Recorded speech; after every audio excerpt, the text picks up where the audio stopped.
Hello, welcome to Movie Humpers. I am Bob Sham. I am Angela. And the sounds here will be dogs. Yes, dogs. That is what the sounds are. They're making noises already. We just gotta live with it. And we do. We don't want to cage them. No. Cage-free dogs around here. Yeah, we're a cage-free Our dog animal meat household. is cage-free, all natural. Ooh, we don't eat dog meat. This month, thank you for clarifying. I think people were being like, "Oh my God, they were about to just start their 3-hour YouTube essay on how we eat dogs." Listen, that we're breeding dogs to eat. This month, our theme for January 2024, portraits of the artists. And for our classic Monday selections, we are examining the films of Paul Robeson. And we are done. With the silent era. We watched 2 silent era movies. And now he's going to sing. I think in pretty much every movie we watch from here on, he's going to sing. I could listen to him sing all day. He's a good singer. This movie was like, oh, guess what? This is a talkie. There is never going to be a silent second. It starts singing, and there's dancing, and there's music. Met that hypocrite in the street. First thing you do was to show his teeth. Next thing you do was to tell a lie. Best thing to do is let him fly. Now let me fly. Now let me fly. Let me fly to my side. I've stated before that, Paul Robeson came into the zeitgeist when he was singing Old Man River on the movie Showboat. Mm-hmm. And he's got records of him singing old spiritual songs and stuff like that. And really, he might be... It's hard to say because, this movie was made in the U.S. A lot of his movies, he had to kind of travel around to get made a lot in Europe. He might be more famous in the U.S., at least at this time, as a singer. And for The Emperor Jones, directed by Dudley Murphy from 1933, written by DuBose Hayward, based on a pretty infamous play by Eugene O'Neill. And it stars Paul Robeson, Dudley Diggs, Frank H. Wilson, and Freddie Washington. Mm-hmm. This is a United Artists one. So this was made in the United States, cost about $263,000. I don't know what that would, inflation would bring that up to. Probably. That seems like a hell of a lot for... Yeah, I guess it'd be like between 1 and 2 million equivalent now, which is actually still pretty damn cheap. How did it do? I don't know. Don't know. Cool. But this week, we're talking about, with our Paul Robeson and our 2 Denzel movies, the artists with power. The 2 artists we're talking about, Paul Robeson, Denzel Washington, examining a few movies this week in which they have power and what they do with them. So maybe not the best dudes are much ballyhooed leads this week. And right. Our fellow Jones, Brutus Jones is the man he plays in this one. He is a bit of a hustler, a grifter. He'll take your girl. He'll party. He'll dance all night with her. Doesn't it seem, though, that from the beginning that he's been living his life very... like clean and in this small town, and he has this like girl, and everyone at the church knows him, and he's singing hymns in the church, and then like the second he leaves, he becomes a grifter. Well, we don't know that. I mean, I just kind of assume he's always got the heart that he has. Oh yeah, maybe. Yeah, maybe. I guess I just assumed. It kind of threw me off the second that he stole that guy's girl, because until that moment, I was also buying into the fact that he was like a great small town boy. I've never seen this play. Neither have I. I don't know much about. I don't know much about the theater. You know what I'm saying? And very little about Eugene O'Neill. Mm-hmm. I've heard that the actual stage person, the stage show probably has about 10,000 more N-words in it than the movie does, which has quite a bit. This movie is in black and white, but not only black and white. Towards the end, it goes blue. Well, we're dealing with two distinct different movies. Of course, this is a stage play, and as we're leading up to Brutus Jones, it's actually a lot of fun watching him go through in his hometown, dealing with his friends, playing craps. He's just kind of... We don't know how good he was before. You said you assumed he was a good guy before, but just because he went to church doesn't mean he's a good guy. No, he had this girl that he'd obviously been dating. Everyone in the church knew him, and they were sending him off to go work on the railroad. And it was this big, huge deal that he was going off to work on the railroad. Yeah. And I totally understand that people can be like, can change, and maybe he was always that way, but they kind of set it up at the beginning like he maybe was a little more naive than he ended up being. That he's going to go make good and make us all proud. Yeah, he's going to go make good. He's going to make us proud. He's going to come back to his girl. He did not intend to ever go back to that girl. Like, the second he got on that train, he was done, dude. I forgot he had that girl until we saw her one more time when he, wrote her a letter or something. And he never goes back to that town until he has to, because he needs help. Right. But he's, like, on the railroad going all around the country, and he works his way up from, like, shining shoes and, like, being a porter to working for the president of the railroad. Yeah. And he's talking bad about other people. I mean, he's lecturing a lot of people in his life on how to get that money, and he thinks very highly of himself. He just kind of has the qualities of a kind of a narcissistic, sociopathic type. He displays that. He also, because he's Paul Robeson, sings throughout it.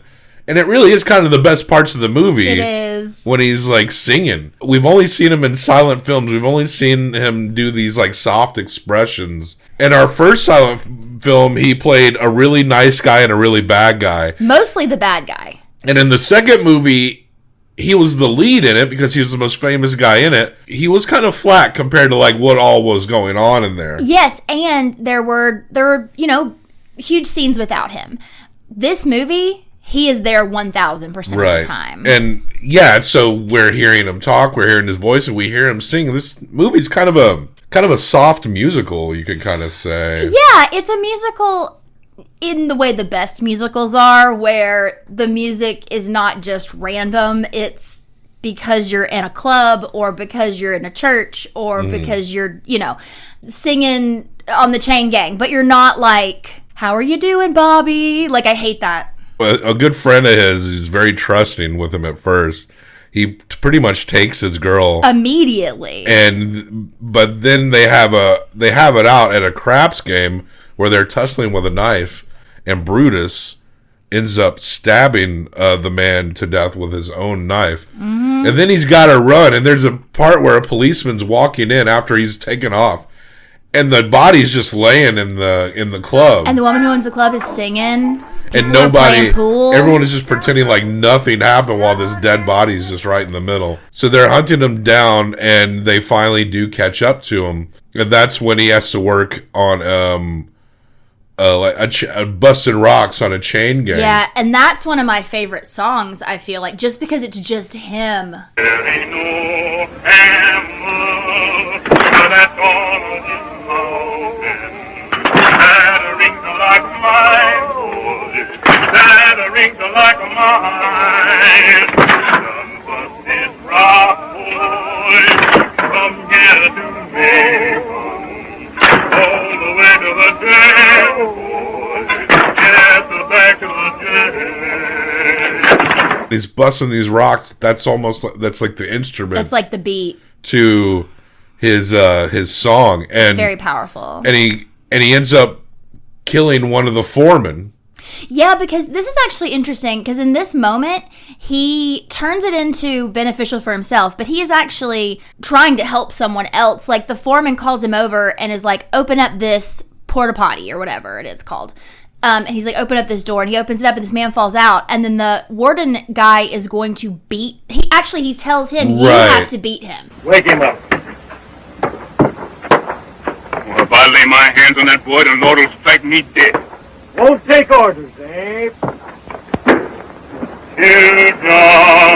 A moment where he's actually kind of being a good guy. Like, he he's doesn't like, I will not. He's not going to beat an unconscious man. He actually says, if I strike him, God will strike me down.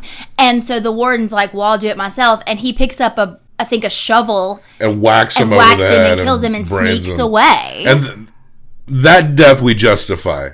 That's like the best act he does all movie long. Yes. He was trying to save that man, and then he went, oh shit, I can get the fuck out of here. That guy wanted him to whip an unconscious man. The way he escapes, though, he jumps into one of the trucks and tells him, like, Let her go! Drop the rocks on me, drop them on me, drop them on me. Because, his friend is like, you're in the truck. And he's like, drop it down. And so he basically is buried in a truck full of rocks. Like, he could have died. It doesn't crush him. He's weirdly superhuman. Well, he's huge and strong. Yeah, he's like the tallest guy in the movie. And there is a thing later where he tries to say that only a silver bullet can kill him. Like, he basically is acting like cannot be hurt. But that's when he goes back to his original girlfriend, is that he's in his, like, striped clothes and he has these chains on his feet and he needs help. So he goes back to her and basically is like, get me a file and get me clothes. Mm-hmm. And he just uses her to, like, help him. And then he goes. He's like, I got to get out of the country. Ship. He's leaving the country. So he gets on this ship to get out of the country, and he's shoveling coal. He's, like, working for them. They're going to Jamaica. He's asking a lot of questions about it, but there's, like, little islands that they're passing as they're heading to the main land of Jamaica. And he's asking a lot of questions. And there's an island that looks like it's, like, 3 miles away by water. Yeah. And he's like, all right, see you later. And he jumps off the boat and swims there. Yeah. And that's a superhuman feat to swim from the boat to an island, even if it's in line. He talks as though he has these, like, long-term plans, but he seemingly acts off the cuff, because he does just say to that guy, hey, can you watch my door for a minute? I'll be right back. And then jumps off the boat and never comes back. He just is like, this is what I need to do right now. And so then they find him, and it's a hostile island, or they don't want, not hostile, but they don't want people just showing up on their island. There's a bit of a cultural vagueness once we get upon the island, because I guess the Caribbean were, they captured slaves and brought them all across the Caribbean like they did the U.S. Mm-hmm. But you'll get, like, he encounters a leader there that does seem to have a Jamaican accent. Mm-hmm. But also, people are also vaguely tribal in the way that, like, that almost seems like a little all over the place. Like, maybe people got brought in, but then also people have lived there forever. I mean, it's a white guy wrote this, a white guy directed it. Yeah. So it has that, like, that vague tribalness. Yeah. It's not specific. Yeah. If it is, I'd love to have any explanation. Sure. But we're not dealing with something that is, like, studied and what it's trying to represent here. So he gets to this island, even though he's essentially in Jamaica, just like a little island off of it. It feels like it could be just some unnamed, made-up African nation. Or like its own country, because they run it that way, and as soon as they find him, they take him straight to the leader, because they're like, you are trespassing. And there's this British dude named Dudley Diggs. The actor is named Dudley Diggs. His name is Smithers. Yeah.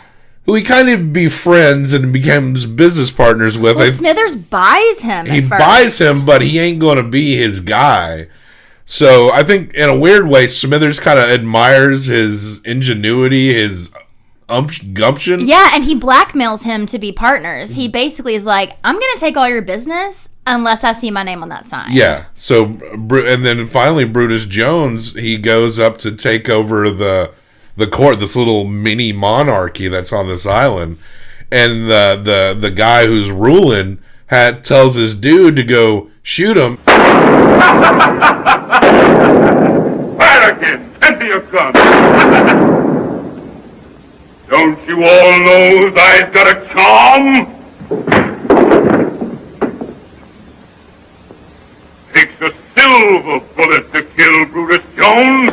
And he's like popping off, and he doesn't hurt him. And Brutus is like, only a silver bullet can kill me. And then so he makes everyone leave. The island's inhabitants instantly turn on their current leader and drag him off. Mm-hmm. And just like that, he becomes the Emperor Jones. And Smithers is like, how the fuck did you do that? He's like, he tells Smithers everything. He's like, yeah, I just replaced the bullets with blanks while they were fucking drunk partying one night. But like you said immediately, what if he'd ordered someone else to shoot? I mean, I guess that was his right-hand man, but what if that man had been sick that day? You're right, yeah. What if he was so drunk when you got his gun and did this that he's hungover and didn't come to work? Bold players got to make bold moves. I know, dude, but the thing about it, there's also a stark contrast between like that original monarchy was very simple. It was kind of understated. They had like a nice like building and everything. They seem to have but he was an just, infrastructure. Like, sitting at a table. Here, yeah, they had an infrastructure, but like it wasn't flashy and whatever. The second that Brutus takes over and he decides that he's going to be called Emperor Jones, he looks at Smithers and he's like, I need you to redo this whole place, and you know that I love the color red. And then it's all of a sudden, like, flash forward, and there's, like, crowns everywhere and, like, draperies, and everyone's wearing these, like, fancy outfits and has all this plumage, and it's so insane. I actually wish we could have seen I wish we could have seen it in color, because you know it was, like, so gaudy. Yeah. And the way we know the time has passed is that there's this decree on the wall that says we're raising taxes to pay our national debt to Smithers. And the reason they're in debt to Smithers is because of all the shit that Smithers has put to like build up his castle. Yeah. It's literally crazy. But by that point, when we see the sign, he's been in power well over a year. 2.5 years, because then we find out he told Smithers he was going to do 3 years and then he was going to get the fuck out of there. But he's got so much money. So Smithers is like, you're taxing these people a little heavy. If you want to be a proper despot, a proper corrupt ruler, you got to squeeze them slower than this, right? Yeah. Because there's some riots on other parts of the island. Because of the riots, he's like, I'm going to show them who's in charge. And he has the men arrested. Right. They beat up his tax collector. And so he has these like 6 men arrested, and he brings them in, and he basically is like, beat them and kill them, or beat them and throw them in the jail. Whip them. That's what it is. Whip them and imprison them indefinitely. And so that's when, like, the next morning, he goes to sleep, and he wakes up the next morning, and no one's there. And Smithers shows up, and is like, you try to ring your gong, no one's coming. Everyone's gone. They're lost in the jungle. And then he's like, okay, well, I want to get out while the getting's good. Yeah, so it's over. I don't stay. And he understands, like, oh, the game is over. But he's weirdly brave at the same time. Like, he wants to go still confront them. Well, and he's also like, I gotta go, but let's talk for a while longer, which is very, So he wanders off into the woods, and this is when the movie really changes, because it is a Eugene O'Neill play, and this last leg feels exactly like a play, like you're watching a play. The entire time he's in the woods, you're hearing this, like, drum beat. Yeah. That's, like, at different moments closer and farther away, and it's making him crazy. Now, admittedly, I like the first 2/3 of the movie because of the way he's interacting with everyone and all that. And then when it's good, and it's definitely focused, because he's basically going through the woods and he's vocalizing all of his thoughts and his feelings. Tons of exposition, just like blue. And it all turns blue. We hear that drum, and it's slowly making him crazier and crazier. He starts seeing things. What's that little queer clickety sound I hear? Sound like shooting crap. Time I beat it quick when I get them notes. Who there? Is that you, Jeff? Jeff. I'm sure mighty glad to see you. They told me them died from the cut I give you. Sees the ghosts of the people he killed, the people whose lives he's helped destroy. And eventually he wanders into an encampment, and that's where the previous ruler is there. And they kill him, right? Well, so they've been, that's where they're beating the drum. So basically, the night before, they stayed up all night doing like spells and things to make him not be able to get away, basically against him.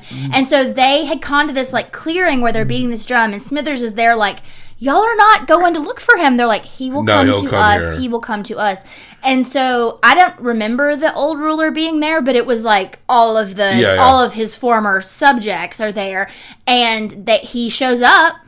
And he doesn't have any bullets left in his gun because he's been shooting apparitions. Right, he even shot his last silver bullet, which he was saving for himself if things got hairy.